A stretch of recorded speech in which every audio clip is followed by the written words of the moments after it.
Barc to basics. Lionel Messi's heir under scrutiny. Lamine Yamal warned not to let fame get better of him after roughest week of career. Barcelona prodigy Lamine Yamal delighted fans once again on Sunday night, in what could possibly be the last game in Montjuic before returning to camp no later this month. With barely 9 minutes down on the old clock in the city's Olympic Stadium, the teenager put Barca 2-0 up against Elche by making a clever run behind his marker and using his gifted left foot to smash Alejandro Balde's clever ball past former teammate Inaki Pina. If only temporarily, Yamal's fourth strike of the season seemed to take a weight off the youngster, who experienced what was the roughest week of his storied career so far. First criticized for remarking that Real Madrid rob and then complained during an appearance in the Kings League on the eve of El Clasico, the winger was widely mocked when unable to make an impact in the match Barca lost 2-1. Involved in a spat with his international teammate Dani Carvajal, who fulfilled a promise he would talk to the youngster about his remarks, Yamal was also the subject of a full-time brawl involving other stars such as Vinicius Jr. and Jude Bellingham. England star Bellingham fired an indirect shot on social media and wrote, "Talk is cheap," which is something Yamal learned the hard way in the Bernabeu throughout 2024-2025, the season that made him a runner-up to the Ballon d'Or award and Barca treble domestic champions by beating Madrid 4 times. He made constant trash-talking comments about Los Blancos and others. Yamal taunted, "As long as I'm winning, no one can say anything to me. When they beat me, then yes."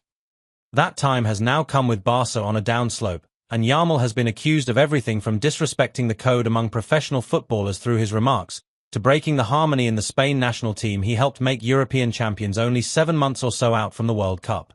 For the first time since he turned professional as a 15-year-old, and then went on a whirlwind 2-year ascent that saw him given Lionel Messi's iconic number 10 shirt.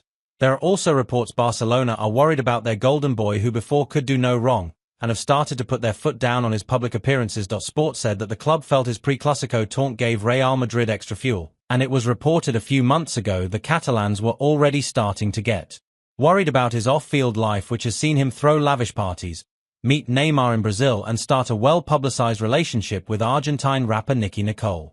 Before the weekend, El Desmarque ran a piece on how Yamal's fame is affecting him.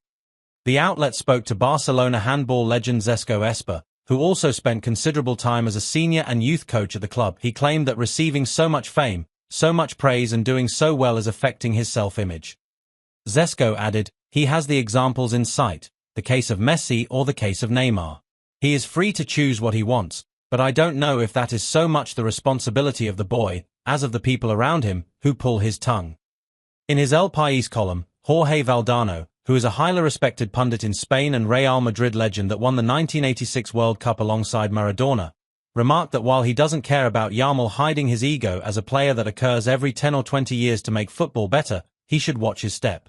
Valdano wrote, "Someone must tell him that at 18 years old it is not necessary to go through life so quickly. Winning or losing, idiocy is idiocy, disrespect is disrespect, and bragging is bragging." While ever he maintains such a high standing, Yamal will forever be under the microscope. His week to forget was topped off by being followed by paparazzi in his car on Saturday, when his separation from Nicki Nicole became worldwide news. Some Barca fans saw the breakup as a sign Yamal might now focus more on his football and less on what goes on away from the pitch. That early goal against Elche added food for thought, to an agreement the club reportedly struck with his agent Jorge Mendes to get things under control and avoid a repeat of the Kings League incident and the scrutiny that brings with it.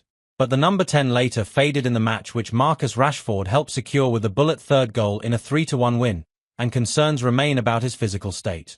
Yamal reportedly having an incurable case of pubalgia dominated sports pages midweek and seems to be preventing him from recreating the form which catapulted him to such a level of fame in the first place. His club manager Hansi Flick has vowed to protect the Mataró native, but Barca's Messi-like dependence on Yamal, and the raft of injuries Barca has too, makes it hard to leave him out at a time Madrid has a 5-point advantage at the La Liga summit. Flick and Spain boss Luis de la Fuente have already been in a war of words on how to best manage the Wizkid, and while he learns to handle and listen to his body, Yamal must also do likewise with fame that seems to be getting on top.